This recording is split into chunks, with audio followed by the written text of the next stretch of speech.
光明，照在黑暗里，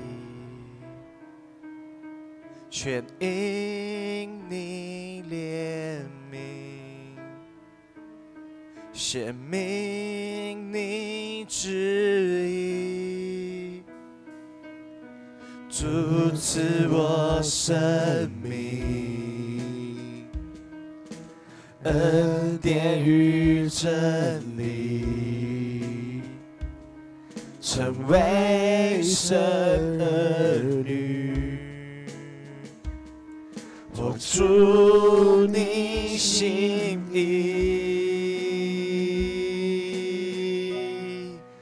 你的爱降临，牺牲自己拯救我生命，荣耀君王尊贵羔羊，不惜代价全献上，我救主降临，将生命气息吹入我心里，进入你爱里，永恒的同在里。主，你是光明，主，你是光明，照在黑暗里，全因你怜悯，显明你旨意，主赐我生命，恩典与真理，成为神儿女，活出你心意，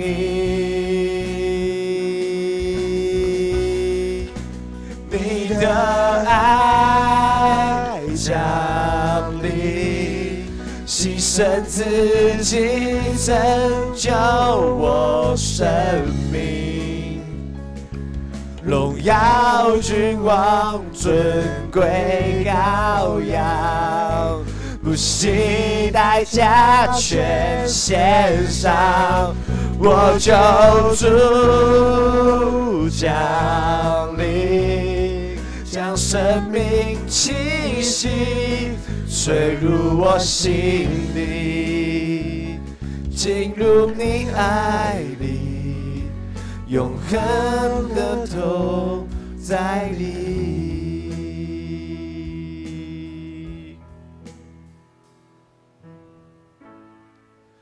哈利路亚，圣洁羔羊，全地赞美归我王。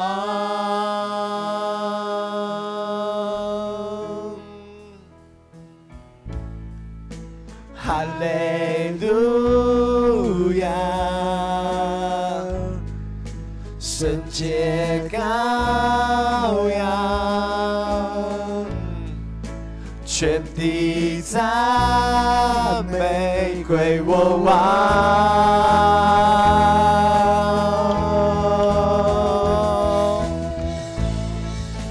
哈利路亚，圣洁羔羊，全地赞美归我王。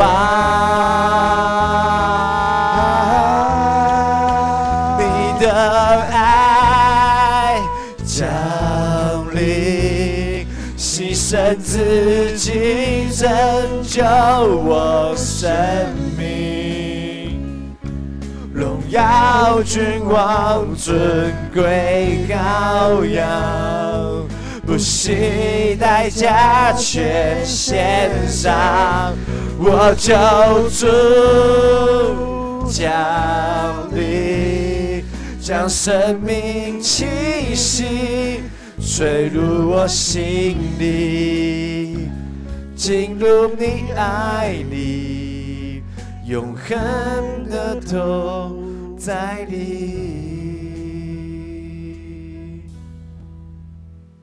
我救主降临，将生命气息吹入我心里，进入你爱里，永恒的都在里。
好，我们华语礼拜在1分钟后开始，手机请关静音或关机。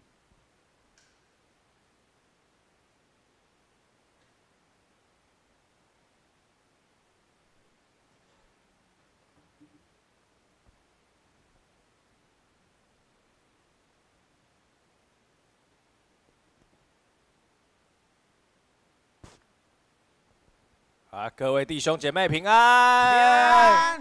很开心，我们在今天的早晨，我们一起来敬拜赞美我们的主。我们一起起立来唱我们第一首诗歌，凡事都有可能。我们一起来拍手。我活着不是凭眼见，我活着不是凭感觉。我深知主你与我同在，在你却没有难成的事，有你我能成就一切，能成就一切，因你赐我力量，凡事都有可能，有你瞎眼能看见，生命能改变，我凭信心而活，凡事都有可能。OK， 现在早晨今天人稍微少一点，但我们还是邀请弟兄姐妹，我们一起来讲说，我们一起来赞美我们的主。可以跟你的前后左右，虽然说只有4个人。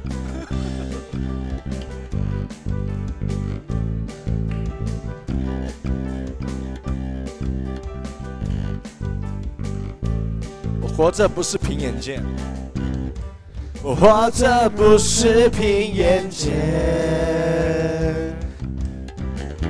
我活着不是凭感觉。我深知主你与我同在，在你却没有难成的事，有你我能成就一切，能成就一切，因你赐我力量，凡事都有可能，有你瞎眼能看见，生命能改变，我凭信心而活，凡事都有可能。主有你，我们能成就一切，因你赐我们的力量，在你觉得没有难成的事。我们一起再来从头再唱。我活着不是凭眼见，我活着不是凭感觉，我深知主你与我同在，在你绝没有难成的事。我们一起来宣告，有你我能成就一切，能成就一切，因你赐我力量，凡事都有可能。有你，瞎眼能看见，生命能改变，我凭信心而活，凡事都有可能。有你，我能成就一切，能成就一切，因你赐我力量，凡事都有可能。有你，瞎眼能看见，生命能改变，我凭信心而活，凡事都有可能。主，我们凭信你的信心而活，凡事都有可能。主，祈求你每一天都和我们同在。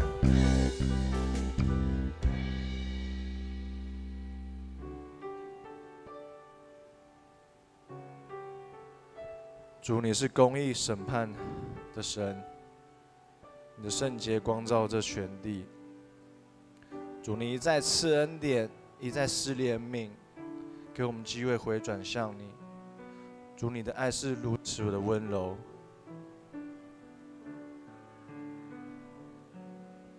创造宇宙万物，统管一切所有，但你却关心我的需要，了解我的感受。你手不成天上云彩，打造永恒国度，但这双手却甘心为我勒赎彻骨，钉上苦痛。你公义审判万民，圣洁光照全地，但你却一再赐恩典，一再施怜悯，给我机会回转向你。你的爱如此温柔，超乎我心所想，这样大有能力的主，紧捧我在手掌心上。你的爱如此深切，我知我无以报答，但愿倒空我的生命，学习你谦卑的样式，背起我自己的十字架。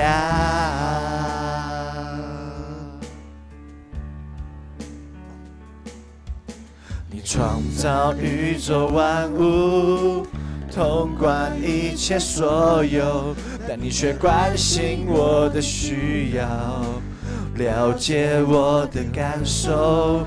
你手不成天上云彩，打造永恒国度，但这双手却甘心为我忍受彻骨，钉上苦痛。你公义审判万民，圣洁光照全地，但你却一再赐恩典，一再施怜悯，给我机会回转向你。主，你的爱是如此的温柔，你的爱如此温柔，超乎我心所想，这样大有能力的主，紧捧我在手掌心上。你的爱如此深切，我知我无以报答，但愿倒空我的生命，学习你谦卑的样式，背起我自己的十字架。我们一起来唱主你的爱，你的爱如此温柔，超乎我心所想，这样大有能力的主，紧捧我在手掌心上。你的爱如此深浅，我指望无以报答，但愿倒空我的生命，学习你谦卑的样式，背起我自己的十字架。主，求你让我们每个人学习你谦卑的样式，背起我们每个人自己的十字架。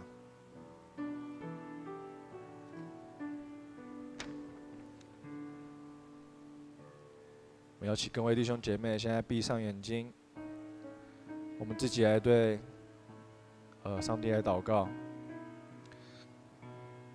或许我们现在每个人面对生命中不同的问题，求主你进入我们的心里，主求你的爱亲自降临在我们的身上，让我们成为神你的儿女，活出主你的旨意。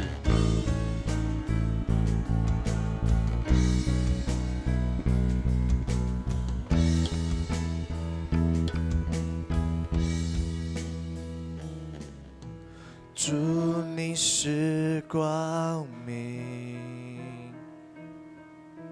照在黑暗里，全因你怜悯，显明你旨意，主赐我生命，恩典与真理，成为神儿女，活出你心意。你的爱降临，牺牲自己拯救我生命，荣耀君王尊贵羔羊，不惜代价全献上，我救主降临，将生命气息吹入我心里，进入你爱里，永恒的同在里。我们一起从头来唱。主你是光明，主你是光明，照在黑暗里，照在黑暗里。感谢主怜悯我们每一个人，因你怜悯，显明你旨意。感谢主赐给我们生命，主赐我生命，恩典与真理，让我们能成为主你的儿女，成为神儿女，让我们能活出你的心意，活出你心意。主，祈求你的爱降临在这边，你的爱降临，牺牲自己拯救我生命，荣耀君王尊贵羔羊，不惜代价全献上，我救主降临，将生命气息吹入我心里，进入你爱里，永恒的头在你。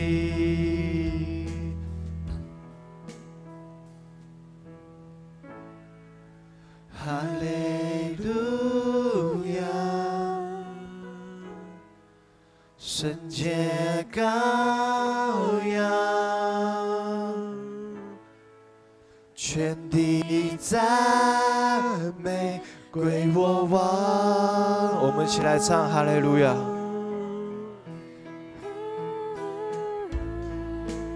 哈利路亚，圣洁羔羊，全地赞美归我王。我们邀请各位弟兄姐妹，我们再来唱一次哈利路亚。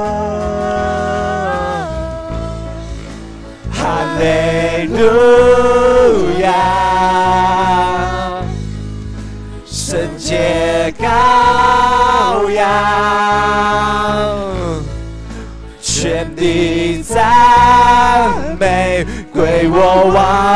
主，你的爱降临在我们每一个人身上，你的爱降临，牺牲自己拯救我生命，荣耀君王尊贵羔羊，不惜代价全献上，我救主降临，将生命气息吹入我心里，进入你爱里，永恒的头在里。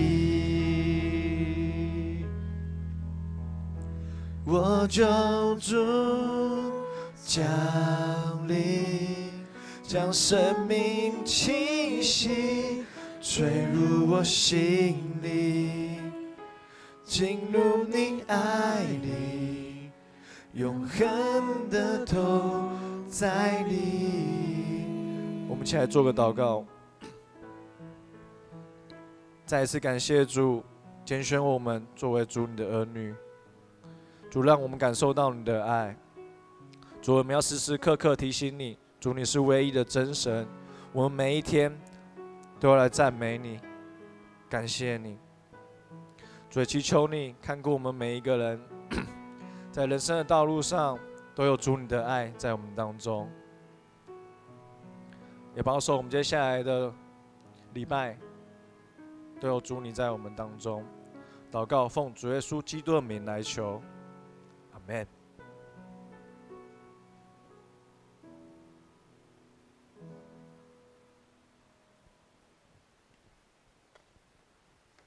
请我们依然站立，我们用使徒信经来告白我们的信仰。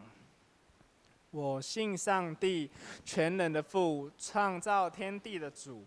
我信我主耶稣基督，上帝独生的子，因圣灵感孕，由童贞女玛利亚所生，在本丢比拉多任内受难，被钉于十字架，受死，埋葬，降在阴间。第三天从死人中复活，升天，坐在全能父上帝的右边，将来必从那里降临，审判活人死人。我信圣灵，我信圣而公之教会，我信圣徒相通，我信罪得赦免，我信身体复活，我信永生。阿们。请坐。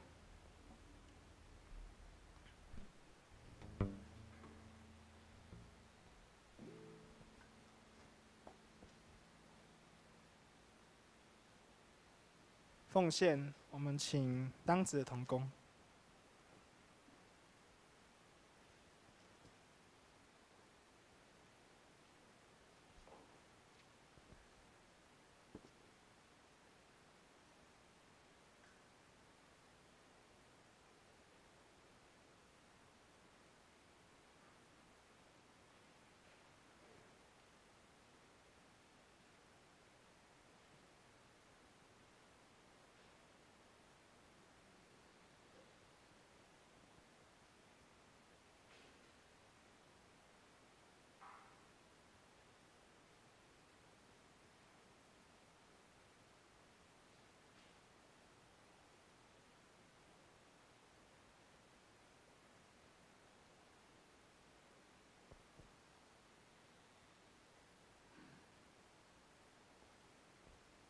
们一起低头来祷告。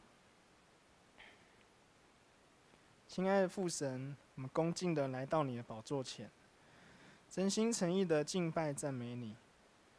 主啊，你是创造宇宙万物的神，你统管一切所有。愿我们的生命、气息、意念都只在乎你。亲爱的主啊，我们也要向你献上感恩，因为你为了我们赦免我们一切罪过，道成肉身，受苦舍命，使我们能脱离黑暗的权势，不再受到罪恶的捆绑，让我们得到真正的自由。感谢父神，谢谢你在我们所行的路上引领我们、扶持我们、安慰我们，随时成为我们的帮助，是我们的避难所。我们要时刻亲近你，等候你，我们的心也要全然向你，好让我们的生命能够荣耀你的名。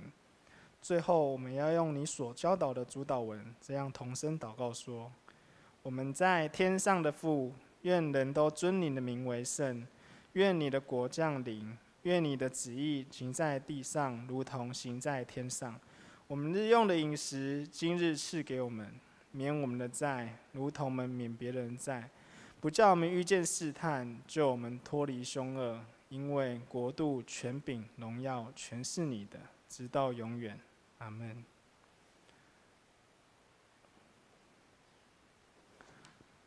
报告教会消息。下礼拜一就明天下午4点教会消毒，然后隔天10月17号教会不开放，请大家留意。再来是10月21号礼拜六下午4点召开小会，然后请会员留意。第3点，10月22号下礼拜日举行本年度第5次圣礼典，那请要受洗兼信礼的，或以及转入会籍的兄姐们向牧师报名，啊，也安排相关事宜。那也请陪餐者预备敬请的心，一同领受圣餐。第4点，重阳敬老节，那我们发放70岁以上的敬老金。第5点，财务报表已经在楼下，请自行参阅。然后第6点，爱餐明年的2024年爱餐认线已经开始，那一个单位是3000，那每周开放2个，那想要报名的，请大家踊跃参加，然后让我们礼拜完结束后还有享受着爱餐，然后一同交谊。那团契消息跟奉献明细我们自己看，有误的请到1楼跟干事修正。那我们接下来看圣经，今天的圣经记载在哥林多后书第5章11到15节，我来念，大家来看。11节，我们既然知道主是可畏的，所以劝人，但我们在神面前是显明的，盼望你们的良心里也是显明的。我们不是向你在举荐自己，乃是叫你们因为我们有可夸之处，好对那凭外貌不凭内心夸口的人有言可答。我们若果癫狂，是为神；若果谨守，是为你们。原来基督的爱激励我们，因我们想，一人既替众人死，众人就死了，并且他们替众人死，是叫那些活着的人不再为自己而活，乃为替他们死而复活的主活。圣经读到这里，下来讲到，我们请志梅牧师讲到的题目是基督的爱。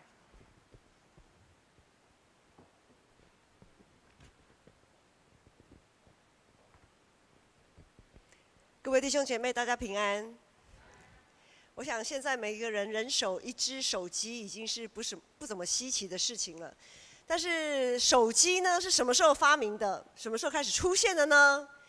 第一只手机距离现在已经有50年的时间。1973年出生的人，还没出生，你们都好年轻哦，真令人羡慕哈。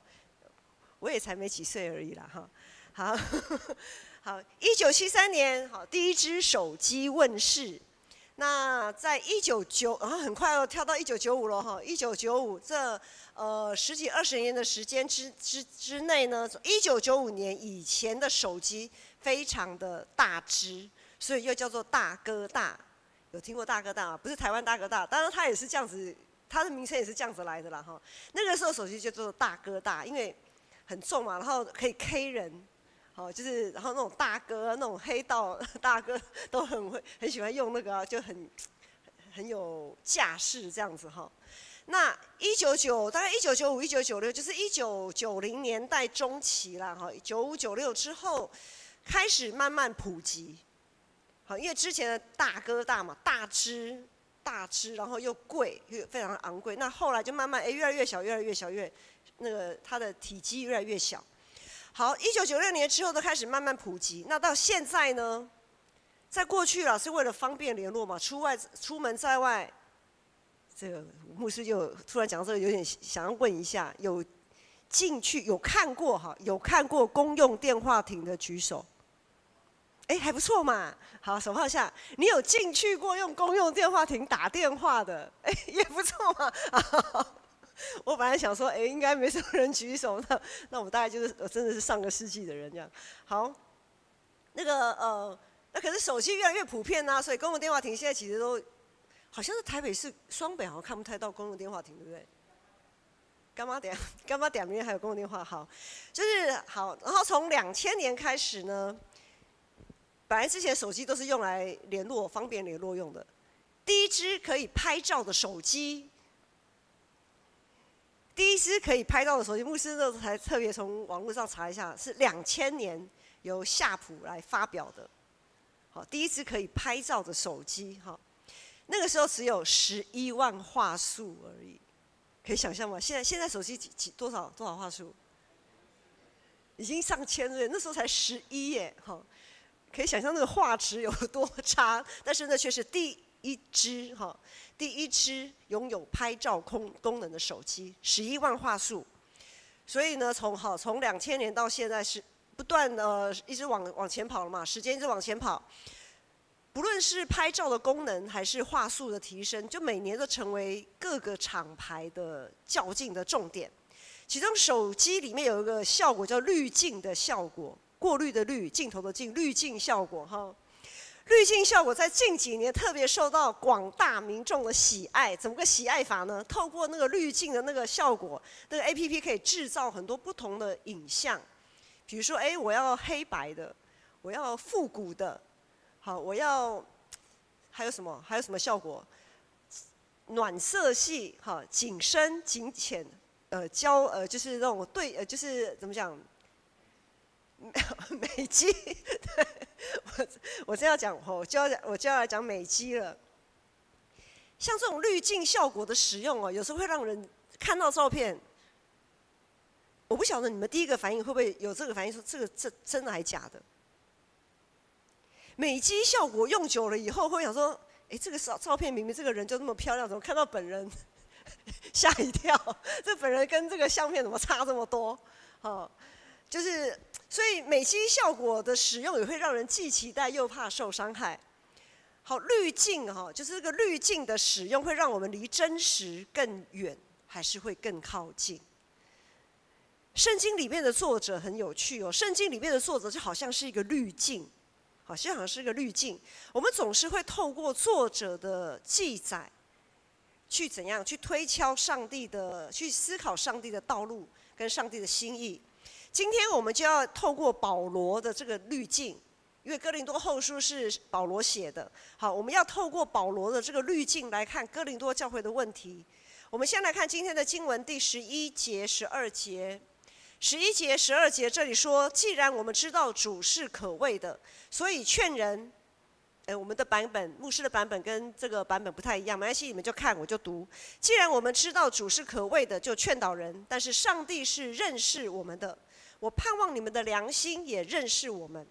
我们不是向你们在推荐自己，而是要让你们有夸耀我们的机会，使你们好面对那凭外貌不凭内心夸耀的人。在上礼拜我们谈哥林多教会内部的纷争，主要是针对保罗他到底是怎样的一个人，这个人到底值不值得大家信任。好，我们上个礼拜有谈到他所传的福音到底是真还是假。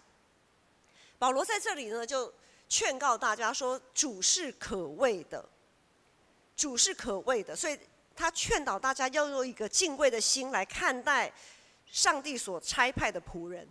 因为在过去保罗还没有遇见复活的基督的时候，他是带着律法的滤镜，他带着律法的滤镜来看这个人事物。他是个没有人情味、恪守规条的律法教师，而且是逼迫基督徒的人。但是保罗说，他如今他不再是过去那个保罗了，我不再是过去那个我了。他把律法的滤镜给丢掉，换上了基督的滤镜。在根本上，他否定了自己过去的所作所为。他把过去那些呕心沥血啊，好像是用律法的滤镜拍下来的那些照片啊、影片啊，通通丢掉。我想我们都有很珍贵的一些照片、影片的留底，我们都很珍惜，不会想要给它丢掉。我们要想象一下，就是保罗他过去用律法的滤镜拍出来那些影片、那些照片，这个时候他通通把它视为粪土，通通丢掉。他把过去所作所为他都否定掉，因为他遇见了复活的基督，他带上了基督的滤镜。他的这样子作为让他周遭的人完全看不懂，这个人怎么完全变了一个人啊？怎么那么奇怪？让人摸不清头脑。保罗在此劝勉哥林多信徒要透过敬畏上帝的滤镜重新认识他。他之所以能够有这么大的改变，都是因为耶稣。他还是原本的那个他，只是呢，在他心里不再高举律法，他高举的是基督的爱。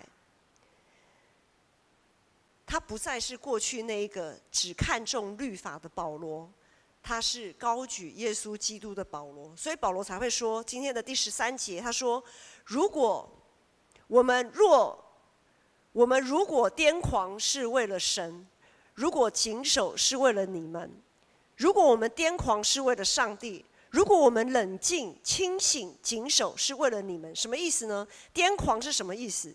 癫狂是一种对人事物到狂热到让人无法理解的那种状态。像铁粉啊，铁粉嘛，我们这里面有铁粉吗？有，没有。铁粉，大家有认识过铁粉的吗？哇，他真的是疯狂到一个地步哎，可以追星追到。牧师在高中的时候，我不晓得这样算不算铁粉哦。那时候看棒球，那时候蛮迷棒球的。那时候中华队啊，我去现场看，然后跟着同学就一路追到休息室啊，跟他们拍，也不是拍照了，就是签名啦。那时候还没有办法拍照，是因为我没有器材可以拍照这样子。好，就是我不晓得这样算不算铁粉，就是疯狂到一个地步。其实我现在回想都觉得那时候到底是在干嘛这样。好，总而言之，那癫狂就是一种对人事物的狂热到令人无法理解、令人惊讶的这样子的状态。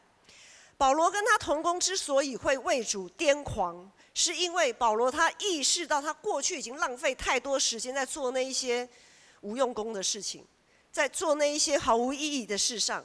如今虽然他试着要让自己稍微冷静、稍微谨慎、稍微停一下，稍微清醒一下，向那些还不明就里的他周遭的那些人做出一些解释，但是他不想浪费太多时间在这些事情上面，因为上帝的基督的爱催逼他，他对他自己所领受的那个传福音的使命是这么的急切。耶稣基督对他的意义、他的改变、他的感动、他的癫狂，除了他自己，没有人能够体会。就好像当我们看一个人非常狂热在做一件事情的时候，很难体会，只有他自己知道为什么他这么热爱，为什么可以热爱到这个程度。没有人能参透上帝在每一个人身上的作为。既然我们无法参透上帝的智慧与作为，我们就要心存敬畏。然而我们发现在现实的生活当中，当我们为主癫狂大发热心的时候，仍然免不了会受到一些质疑，受到拦阻。每次到了这个时候，我们是否应该为那些不明白的人清醒呢？是否该为那些还看不懂我们在干什么的人停下脚步呢？根据圣经的记载，耶稣他在12岁的时候，跟着父母上耶路撒冷去过逾越节。好，节期满，然后过完，他们就要回家。回到拿撒勒，一行人浩浩荡荡回到拿撒勒，结果在路上，耶稣的父母发现，他怎么没跟上啊？跑哪去了？这个耶稣跑哪去了？然后一路又往回找嘛，哈，发现他居然还在圣殿，他还在耶路撒冷圣殿跟一群经学教师在那边讨论圣经啊，好，就是摩西五经啊，好，先知书啊这样。虽然他理当以他父神的事为念，虽然他应当以他的父上帝的事情看为重要，但因为他在世上的父母就是约瑟跟玛利亚，并不明白，也无法理解。你才12岁一个小孩，你在这边别闹了好不好？人家经学教师在那边讨论，你在那边闹什么闹这样子？耶稣那时候也才12岁嘛，所以呢，不得已，他只能为了他在世上的父母冷静下来，然后呢，跟他们回家，留在家里，直到30岁，他才离家，然后展开一连串令人在我们看来是为之癫狂的这样子的事工，甚至走向十字架。牧师就回想我自己在20年前刚信主的时候，我也为主癫狂。带着2个还5、6岁的小子鱼、小子群，活蹦乱跳的，他们就这样子带着他们往教会跑，查经祷告会、圣歌队、敬拜团、社青团契聚会，只要有聚会，几乎我样样都到。当时我的爸爸那时候，我的父母那时候都还没信主，我还没有信主的父亲，还有在一些家族成员，包括一些牧师他们家族的成员。完全看不懂我是在干嘛，这个人是干嘛？一天到晚跑教会，这么有时间跑教会，为什么不去赚钱呢？帮忙赚钱呐！好，一个人赚钱那么辛苦，我在家带小孩也蛮辛苦的，其实好。没有人知道当时的我每天过着数馒头的日子嘛，每天一天就是这样过嘛。其实上班的大家也是这样，一天就是这样过嘛，打卡，上班打卡，下班打卡，然后吃晚餐，然后就回家休息睡觉这样。没有人知道当时的我就是每天就这样得过且过的这样子过，就好像一棵快要枯死的树。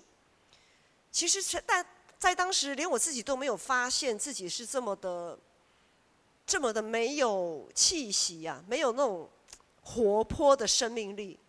就带小孩，每天就跟2个小孩在那边搞在一起，这样子很累，对不对？有时间睡觉就好了，其他人没什么时间，没什么脑袋可以去多想。那就在我对这个信仰都还一无所知的情况下，就被主耶稣移到那可安歇的水边，不断的透过各种这样子的聚会，来吸收那个生命的活水、生命的养分。当时的我真的是一路为主癫狂，就这样子一直跑。早上去服侍，就是去教会，去那个，因为我是彩虹妈妈，当彩虹妈妈，然后呢就去学校讲故事，讲生命教育，好，到处跑班。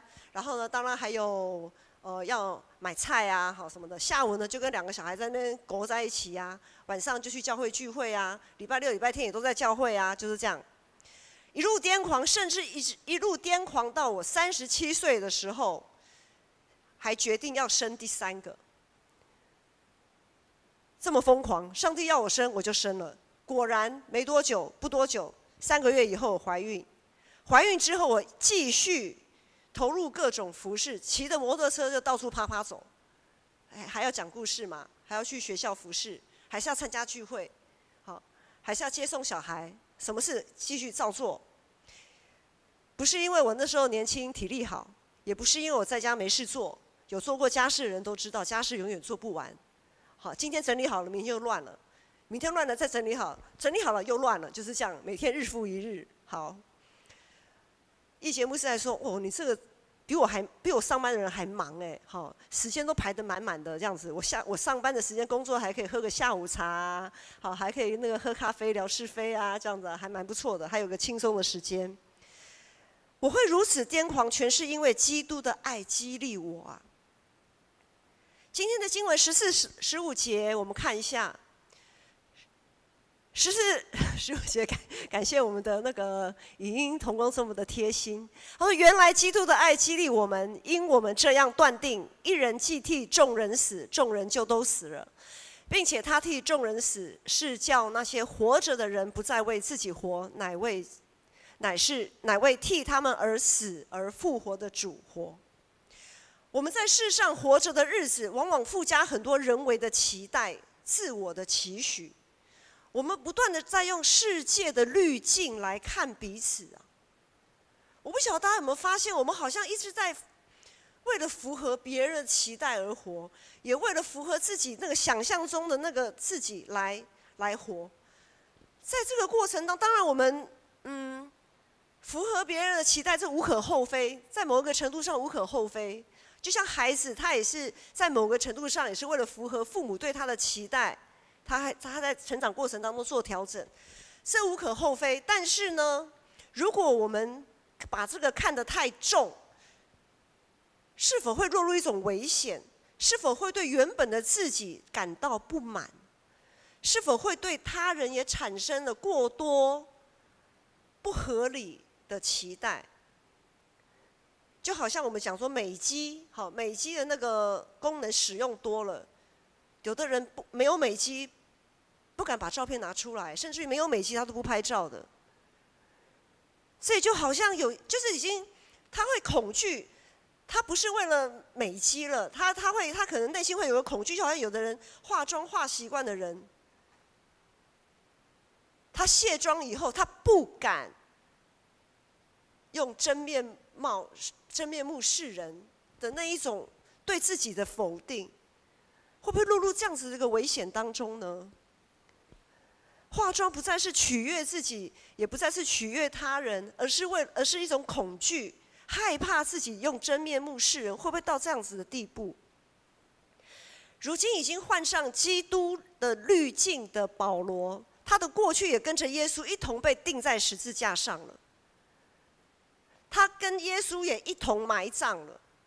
然而，就像耶稣，他在死后3天他就复活，所以保罗他也没有让自己因着他的过去那一些很不堪的过去，在那边消沉太久。他没有消沉太久。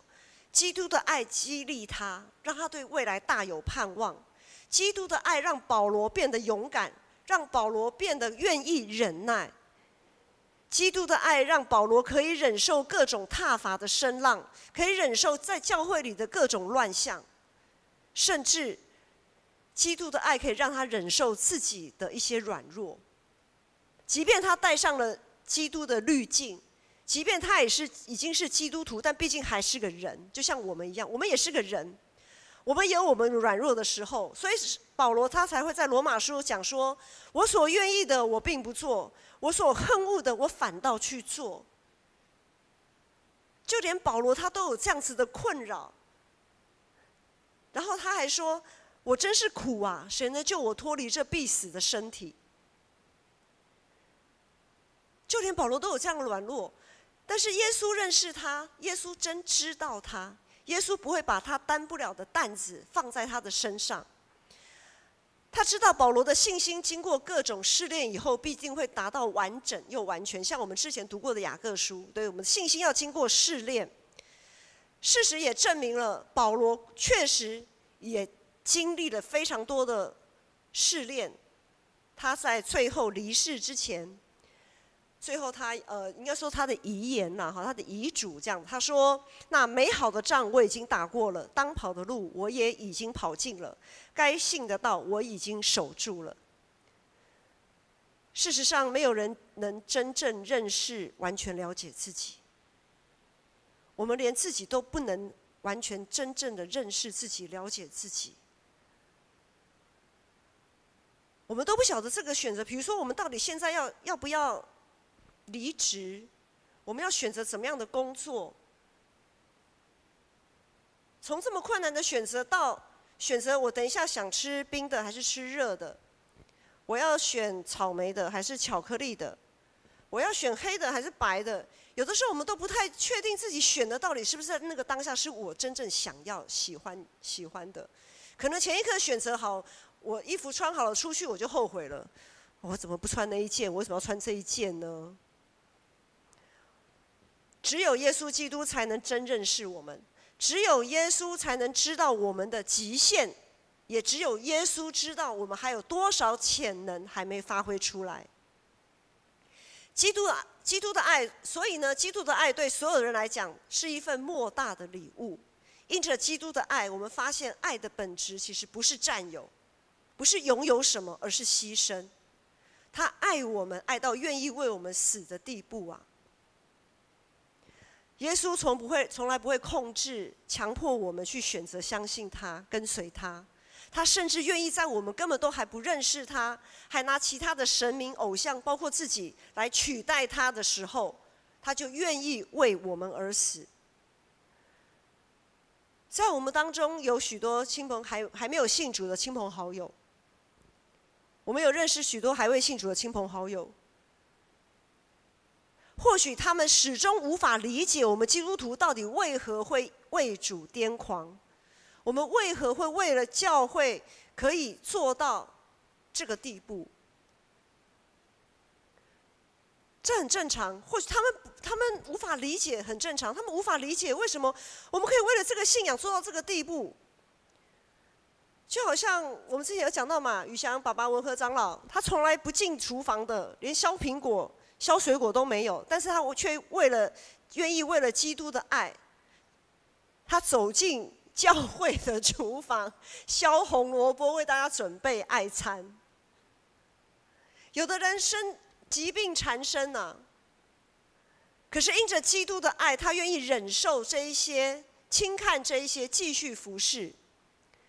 有的人的生活并不宽裕，却可以为了基督的爱做任何他当做的奉献。牧师也曾经认识一位现在已经退休的牧师，他当时被主呼召走全职道路的时候，已经50几岁了。那他在他要决定读神学院的那个时候呢，他在1年就可以领退休金，就是退休有退休的年限嘛，就是他的那个服务期满，好，他在1年就可以领退休金喽，就是终身俸的退休金那一种。可是因着基督的爱催逼他把那个放弃，他不等。即便只有1年，你们会不会觉得真的很傻？才1年你就等一下嘛？他不等，因为耶稣基督的爱催逼他。还未信主的弟兄姐妹，还未信主的亲朋好友，一定看不懂我们到底是在演哪一出啊？你们基督徒是在演哪一出啊？有必要搞成这个样子吗？基督的爱激励我们。在人来看，实在是癫狂、无法理解的各种行为，都是因为基督的爱。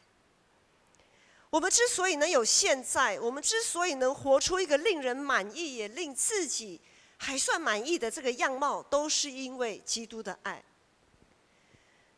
弟兄姐妹，如果你还没信主，现在如果你还没有信主，你要知道，你所爱的那一位基督徒，坐在你隔壁的，或者是在你身旁的基督徒，你要知道，耶稣基督在他生命里有无可取代的分量，因为耶稣为他死。你觉得这份爱是虚假的吗？你觉得这份爱是可以轻易取代的吗？耶稣基督在基督徒的生命当中是一个无可取代的存在。如果你要爱他的全部，你就要试着去认识耶稣。试着要去亲近这位会让他为之癫狂的耶稣，不然你没有办法爱他全部，因为他的一大部分都是耶稣。如果你说你爱他，但是不爱耶稣，那其实是有个很大的问题在的。如果你已经是一位基督徒，但却无法为了基督的爱而癫狂，那牧师要劝你，你要把世界的滤镜拿掉。我相信你也曾经为主癫狂过，你戴上了基督的滤镜，用基督的滤镜看世界、看自己、看别人。但是或许有时候久了，就像我们眼镜戴久的时候会脏掉、雾掉，但是如果你没有擦，你没有更换，如果你没有再把基督的滤镜带上，或许你现在不再为耶稣基督癫狂，你是在为着世界来癫狂。如果是这样，我们要悔改认罪。牧师的父母虽然在牧师当初受洗的一开始，他们真的看不懂我到底在干嘛，他看不懂我在癫狂什么。带着2个孩子都不方便啊，跑来跑去，跑来跑去的，对我有一些就是有一些意见这样子。但也就是在我一路为主癫狂的过程当中，他们陆续受洗。我的妈妈在我受洗之后6年，她也受洗。我的爸爸在我受洗之后的15年，他也受洗，大家都有见证到牧师公的受洗。牧师的爸爸在临终安息前那段时间充满恩典，这是大家都可以做见证的。伯叔妈自从认识耶稣之后，他就变得非常的喜乐，常常都笑得合不拢嘴。有时候我们像慈鱼、慈群啊、慈爱啊，我们常常跟伯叔妈怎么笑成那样子，阿嬷怎么笑成那样子，我们是看到阿嬷笑我们才笑的，因为觉得有什么那么开心可以笑成这个样子，这样那个喜乐真的是控制不住。当基督的爱激励我们，为了基督而活的时候，其实那是为了让我们可以更充分的感受到那一份爱，也让我们所在乎的那些人可以有机会可以得到这一份爱。只有这一份爱才能拉近我们彼此的距离。因为当我们在为主癫狂，然后旁边那个人看不懂我们到底在演哪一出的时候，那个疑惑、那个矛盾，只有基督的爱可以拉近。只有当2个同样爱基督的人，他那个距离，心里的距离才能够越来越接近。只有基督的爱才能化解我们内心各种的矛盾跟冲突。基督徒当然彼此之间也会有矛盾跟冲突。但是如果我们是带着基督的滤镜，我们就可以化解这些冲突，而不是让冲突越演越烈。只有基督的爱才能带来整全的和平，只有基督的爱才能带给我们一个整全的生命。让我们重新与上帝和好吧。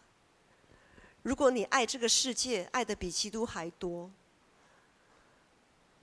如果你还没有办法为基督癫狂，如果你还感受不到这份爱，让我们用这首诗歌来领受，一起来感受这一份爱。耶稣基督爱我们，甚至为我们牺牲他自己。这一份牺牲的爱，没有任何的人事物可以取代。我们一起起立来唱这首诗歌。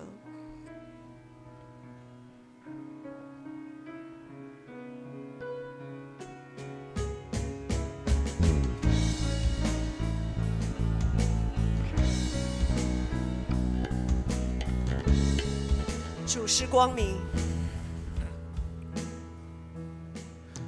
主你是光明，照在黑暗里，全因你怜悯，显明你旨意，主赐我生命，恩典与真理，成为神儿女，活出你心意，你的爱降临，牺牲自己拯救我生命，荣耀君王尊贵羔羊，不惜代价全献上，我救主降临，将生命气息吹入我心里，进入你爱里，永恒的同在里。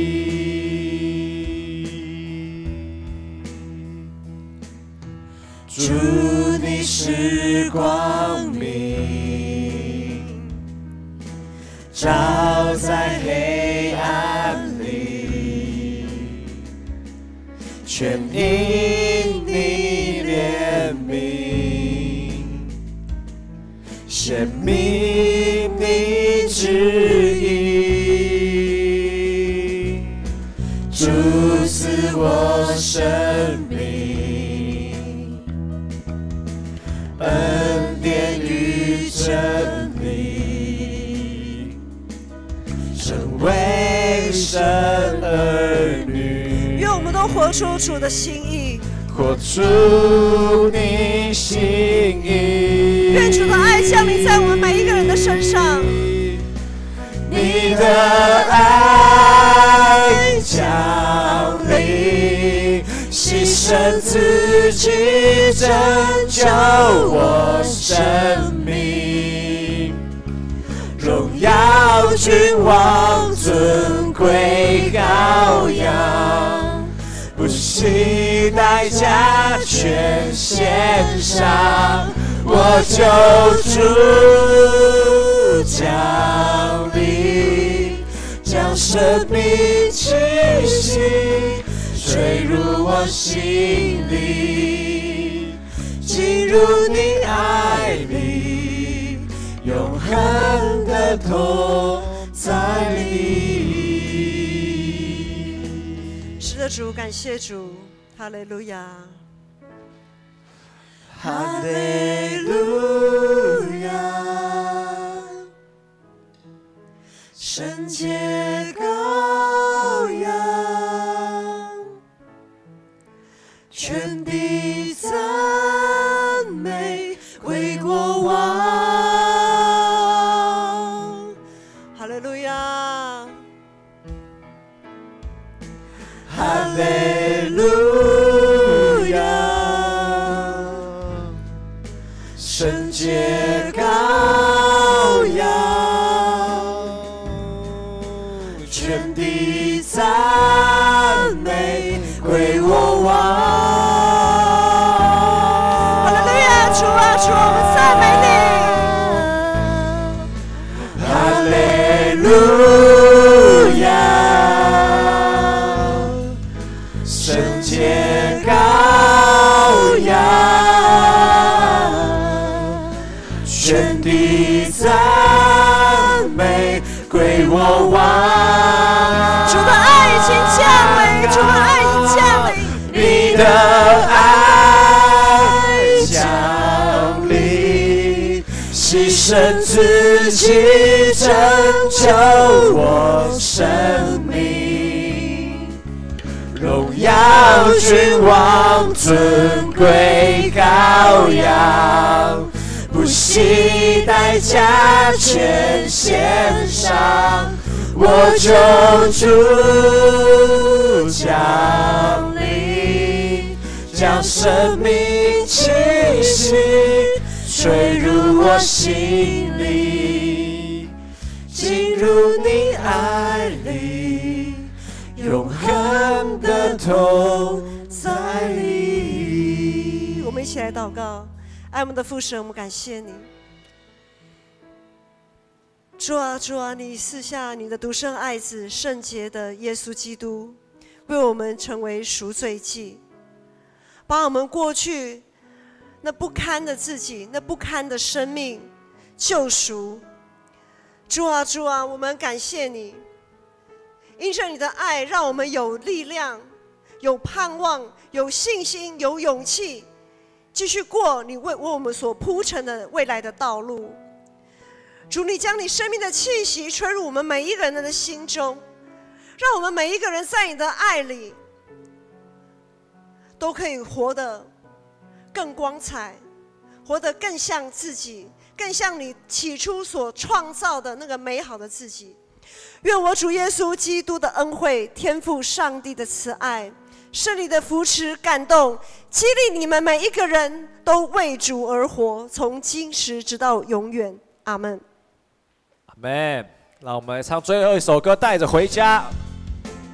我们一起拍手，让各位弟兄姐妹带着喜乐、平安、恩典回家。主耶稣永远与我们同在。哈利路亚，哈利路亚，带着喜乐回家。哈利路亚，带着平安回家。哈利路亚，带着恩典回家。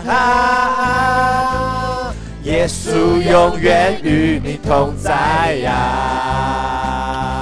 嘿哦，哈利路亚，带着喜乐回家。嘿，嘿，嘿，嘿，哈利路亚，带着平安回家。嘿，嘿，嘿。嘿，哈利路亚，带着恩典回家。你是我最爱天父爸爸，一起哈利路亚，哈利路亚，哈利路亚，哈利路亚，哈利路亚，哈利路亚，哈利路亚。哈利路亚，哈利路亚。我华语礼拜到这边结束，会后可以互相交谊请安。哦，那边好像有新朋友。好。